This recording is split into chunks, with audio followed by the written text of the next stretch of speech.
The future is psychedelic. Welcome to the psychedelic 20s. Celebration of hallucinations. And this involved a potion called Kikion that they drink several hours before they reach the ceremonial space.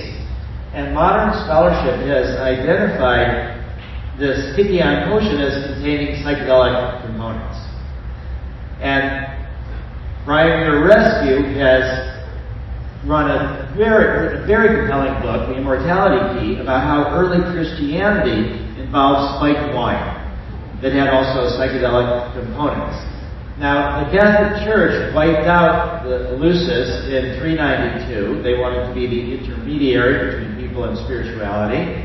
And psychedelics have basically been suppressed in Western culture ever since. And we all know the tragic story of the burning of the witches. Many of them were involved in plant medicines. And then we had this resurgence of interest in the psychedelic 60s. And of course, that was too difficult for the culture at the time. There was a big backlash with President Nixon declaring the war on drugs and the Controlled Substances Act of 1970. And the suppression of psychedelic research, not just in the U.S., but all over the world.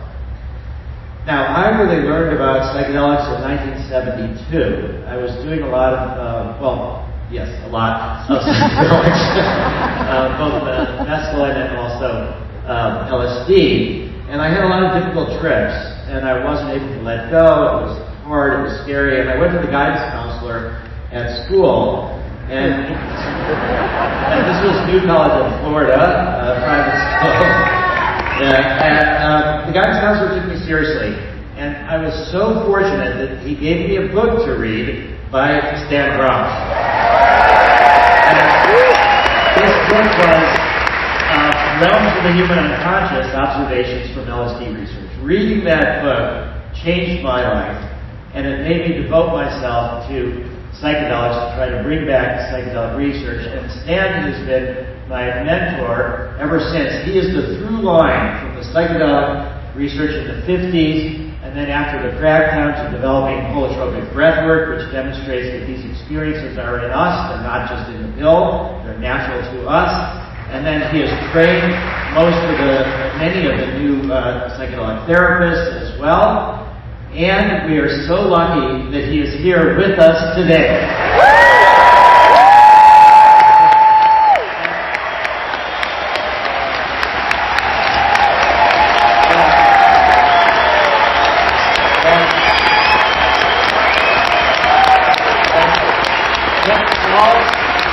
Wish him a happy birthday. He turns 92 on July 1.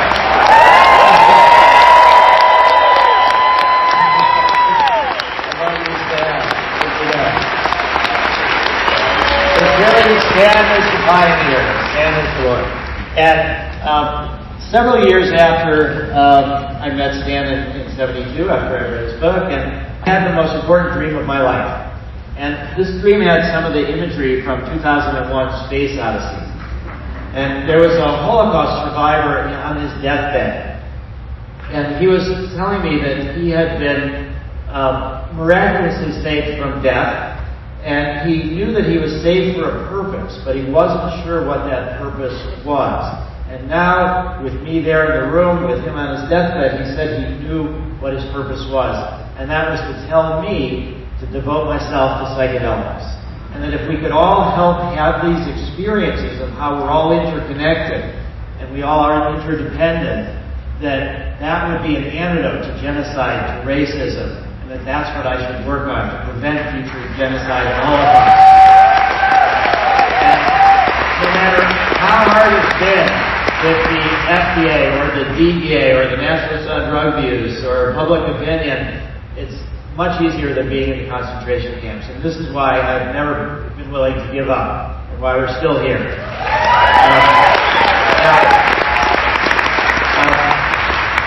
The day before MDMA became illegal, on June 30th, 1985, I took MDMA.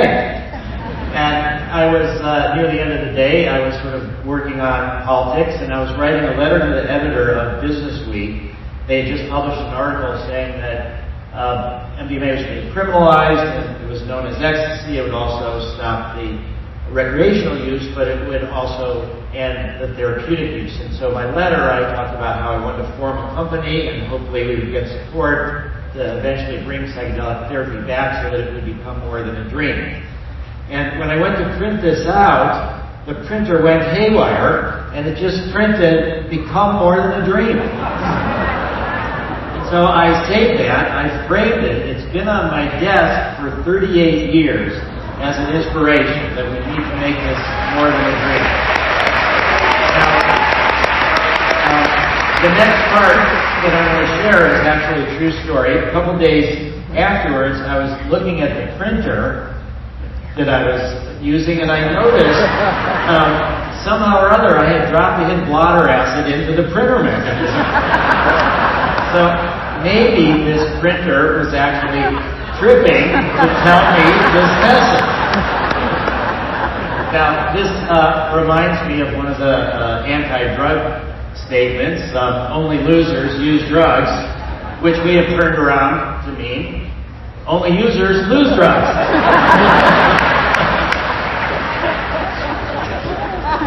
Now, the real psychedelic renaissance that we're experiencing right now is really due to the nonprofit organizations that we need to honor that really work to build this capacity. Because in the early days, it didn't seem like there would be any way to really succeed or commercialize. It just was a hard struggle. So it all had to be through these nonprofit organizations. But now that MAPS and the MAPS Public Benefit Corp is seeing the potential FDA approval, we need a new vision for the next couple decades and generations. And this new vision is toward a world of net zero trauma by 2070. And what we mean by net zero trauma is not no trauma. There's always going to be trauma from disease, from accidents, from natural disasters, from human cruelty. And not only is there trauma, but there's multi-generational trauma through epigenetics and the passage from parents of set points for depression, anxiety. But we want to stop adding to the burden of trauma that humanity is suffering. And so we think about this net zero trauma.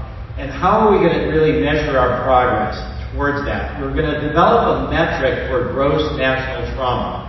You may know that Bhutan has a measure for gross national happiness, which has now been applied for countries around the world.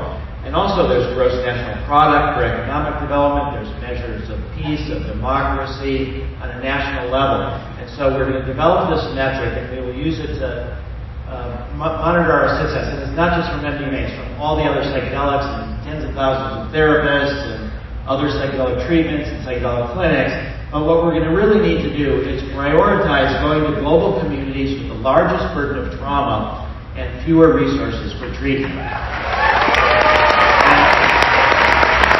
We're going to need to work with refugees, with migrants, with victims of violence and war, with victims of sexual trauma. We're going to need to use psychedelics for conflict resolution. And you'll hear at this conference that there are small groups of Israelis and Palestinians using MDMA and ayahuasca together to try to find their common ground. Now, this is the MAPS logo as interpreted by Alex Gray. And the most important part of this logo is that the hands are in front and the psychedelic swirls is in the back. And what that means is this is about humans helping humans. This is about therapy. This is about psychedelics that make the therapy more effective. The psychedelics are just tools. They can be used well, they can be used poorly. And what we're going to want to do is have tens, hundreds of thousands of therapists. We're going to have to develop new group therapy models and local healers in different places. But the psychedelic clinics of the future will look something like this. That you'll be able to go to therapists who are cross-trained in ketamine and MDMA and psilocybin and ibogaine and 5-MeO-DMT and whoever else gets invented on the line. And so we'll be able to have customized treatment programs. And one of the most important parts of training therapists is for them to have their own psychedelic experiences. Now, how do we all move forward? The first thing is every one of us can step out of the psychedelic closet. Some people call it the psychedelic medicine cabinet. And speak to your family, to your friends, to people who are scared about psychedelics, who don't know enough. And tell your stories, even if there are difficult trips. It's really important to do that. We also need people, all of you, to speak to your elected officials and tell them and ask them, we need more federal, state, and local funding for psychedelic research. And we need, again, all of these people interested in therapists to learn about how to administer these new treatments. Now, none of this is possible, actually, without resources.